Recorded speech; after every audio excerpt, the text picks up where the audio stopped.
Here's how you connect your coax cables together.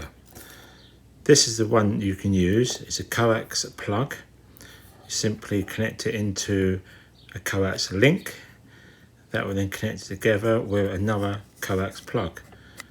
And that's it, simple. Use the black tape if you want to secure them together.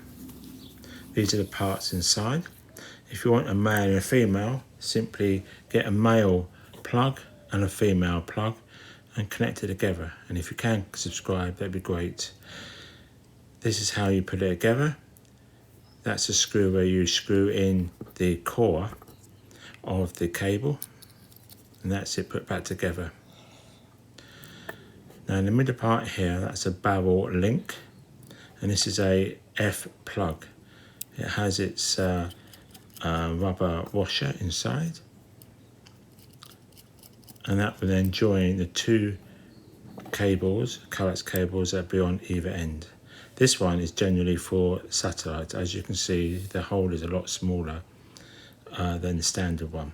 The one on the left is for RG6, the one on the right is for 4.7 millimeters in diameter.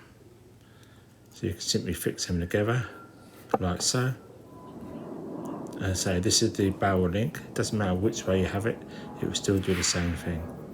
Now if you do use the tape, you can fix them together, these two, if it's an emergency repair. Join them together, wrap the braid together, trim it off, and then you can use tape to wrap together to protect it. So that's it. Thank you for watching, and if you did get value from this, then please could you share, like and subscribe.